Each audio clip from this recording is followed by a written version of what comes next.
Sotaque é relativo porque a pronúncia é relativa, né, galera?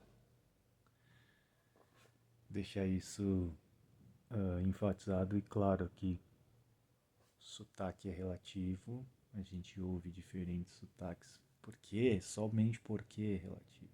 Mas sotaque é relativo porque a linguagem, no geral, também o é, porque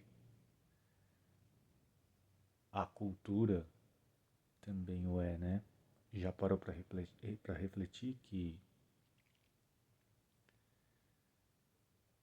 o que você é e o que te moldou, a cultura que o cerca é relativa ao que está posto na sua sociedade, que poderia ser qualquer outra. Você poderia ter nascido em muitos lugares no planeta, né? Aí você nasceu onde nasceu, seja lá onde for. E aquele específico é relativo àquele ponto, mas poderia ser qualquer lugar, qualquer cultura, qualquer linguagem na cultura. Então, eu acho incrível que falou isso para falar de linguagem, porque a linguagem e a língua têm os quatro âmbitos de escrever e ler, falar e ouvir. Aí, especialmente no falar, tem a coisa do que se diz sotaque. Mas sotaque só existe quando, quando contextualizado e posicionado em relação. Você não ouve o seu. Vamos supor que você é um paulista chato e babaquinha que nem eu. Aqui você não ouve as especificidades do sotaque paulista, paulistano, mano, no português. Você acha normal e comum. Quando você ouve, você põe essa como essa é a forma comum de se falar. Só que não é, porque não é, só é comum no relativo aonde você nasceu, a cidade onde você nasceu. Não existe certo para falar, não existe linguagem certa, língua certa. Não existe cultura certa.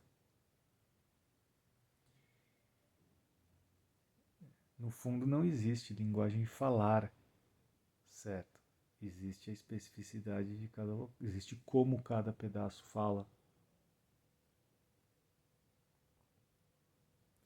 Se você acha que existe, tudo para você vai ser sotaque. Tudo fora do seu nicho, da sua cultura vai ser sotaque. Uma língua estrangeira é um gringo. O que é um gringo? Essa pejorativa de falar. Um gringo é uma pessoa de fora, um estrangeiro, né? Gringo é pejorativo, talvez tenha uma conotação bem pejorativa no gringo.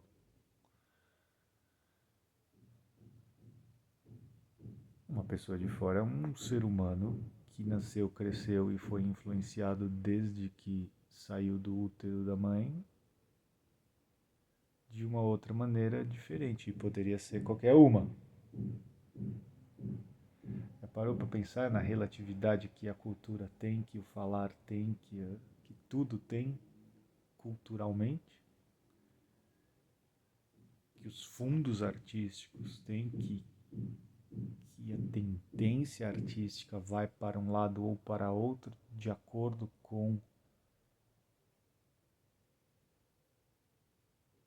o movimento social específico daquele lugar. Então, e aí se entra em contato, como na história se entrou em contato com muitos lugares, as culturas vão se misturando e fazendo uma coisa interessante que chama diversidade. Gostei de um. Nem vi o vídeo, mas do Bonique ele falou que o título é Você tem preconceito com imigrante por motivos que você tira do sovaco.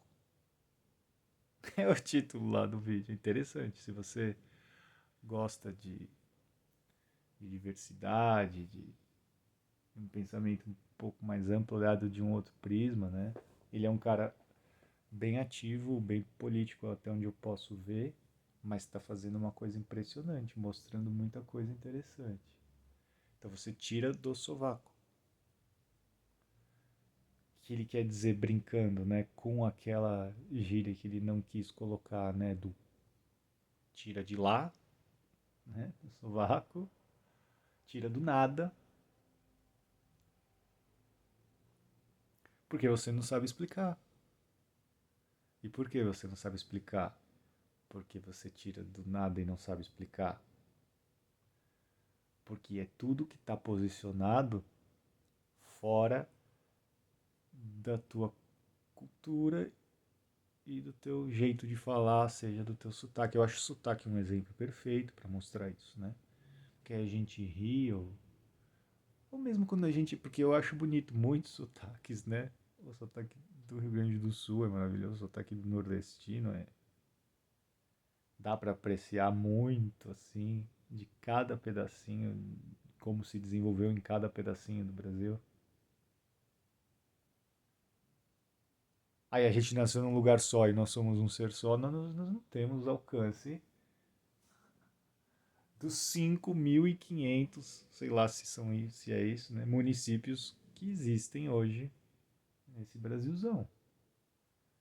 Você nasceu em um, e aí pode ter viajado sua vida inteira por quantos? 100? Quando muito você andou e viajou por 100 cidades no país? Ficou faltando quantas? Faltando muito mais do que você pode ter ido, mesmo que você for um viajante nômade e falar, eu pingo em uma cidade a cada X tempo, tá bom? Você visitou o quê? 300 cidades? 500? Explodindo, ninguém visita 500 municípios. Mesmo que você... Ah, e aí, ficou faltando quantos? Então tá.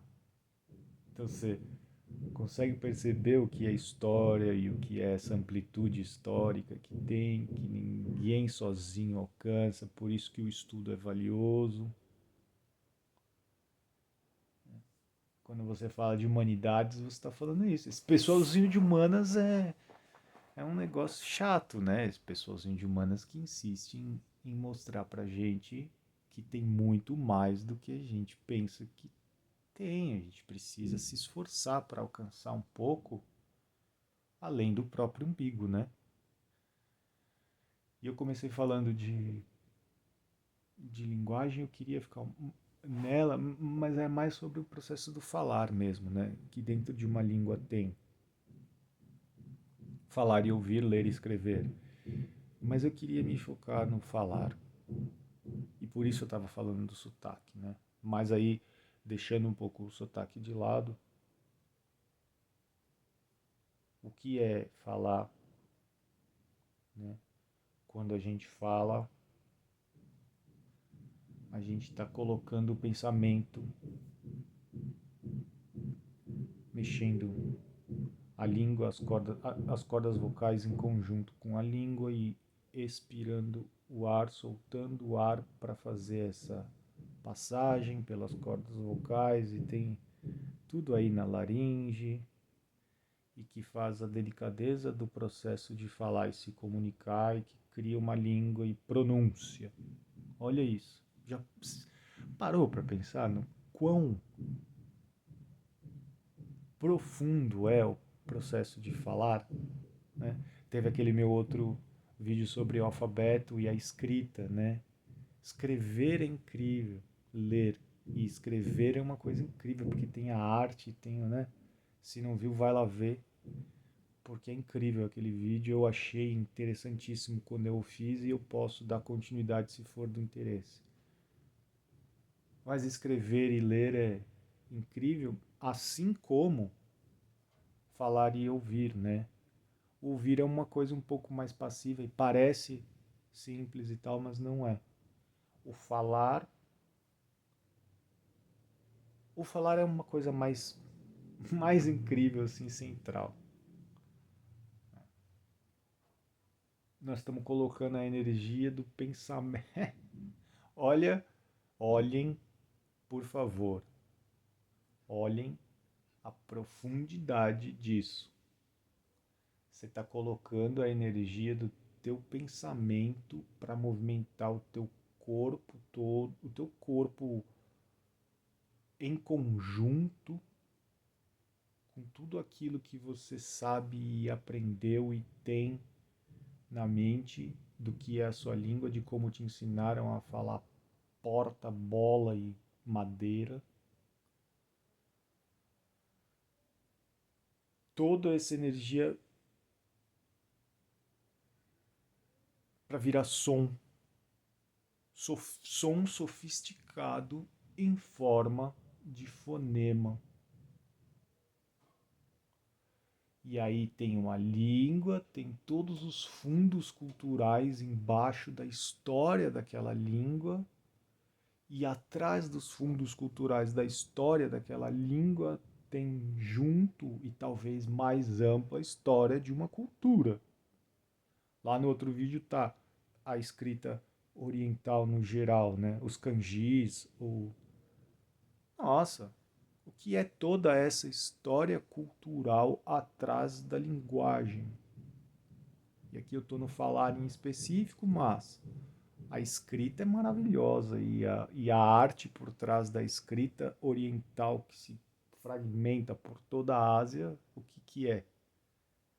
É a cultura de cada pedacinho da Ásia se expressando à sua maneira em cada pedacinho. Né? Sotaque, o que é?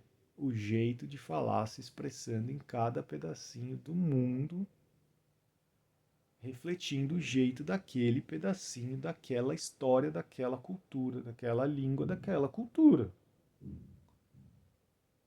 É profundíssimo, precisa do superlativo, não adianta ficar. Esse pessoal de história que tem mania, esse pessoal de humanas que tem mania de estudar história para entender da onde as coisas vêm, quais são as motivações das coisas, né? E essa é uma coisa central no que eu queria colocar aqui. As motivações e intenções atrás daquilo que a gente fala e do processo de falar que a gente não percebe e faz o tempo todo que eu estou fazendo aqui e que está sendo espalhado pelo YouTube ou por todas as plataformas como uma... A gente não para pensar, parece uma coisa muito comum, e não é uma coisa muito comum, é uma coisa hiper sofisticada a depender de cada pedacinho do globo e do planeta. E aí você está ouvindo o processo de pensamento relacionado a cada pessoa, a cada ser que está cuspindo vídeos aí, como vos cuspo esse aqui que você está ouvindo. Parece pouco?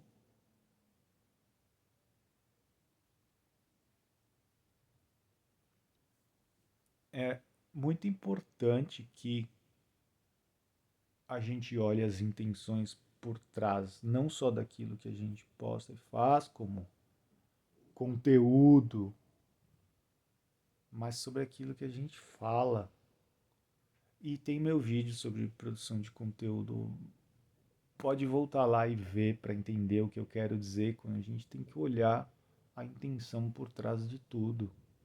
Não só daquilo que está sendo posto digitalmente, como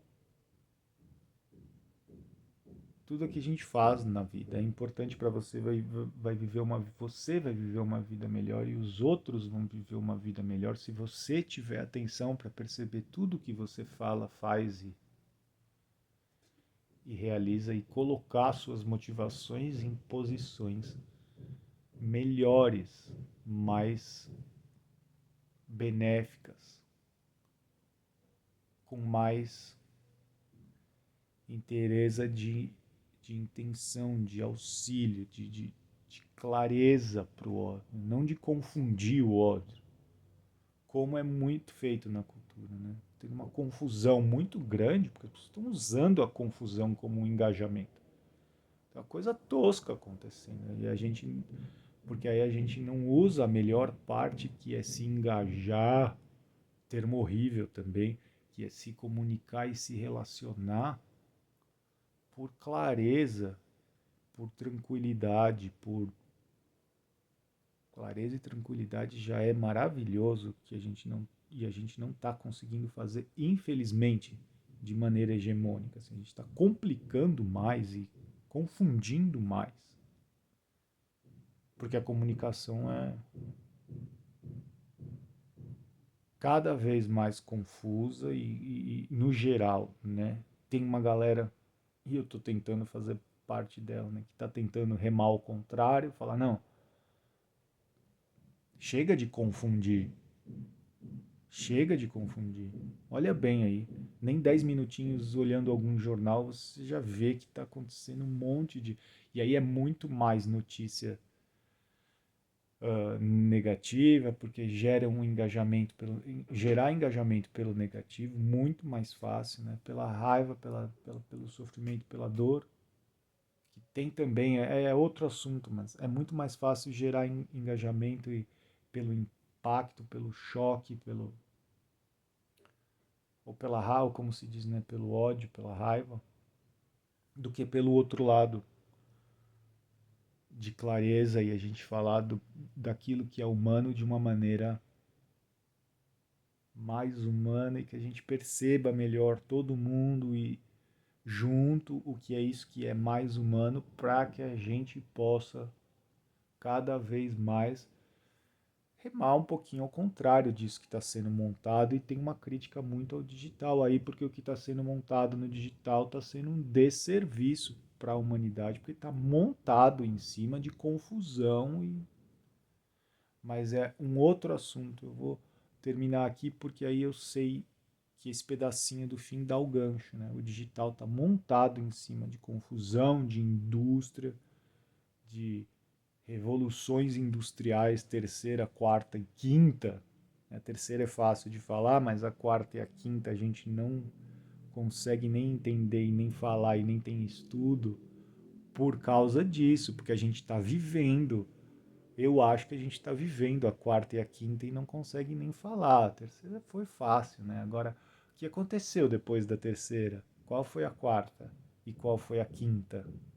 Revolução na indústria de tudo que foi apoiando o funcionamento socioeconômico de tudo que, né? Esse é o gancho pro próximo. Falou.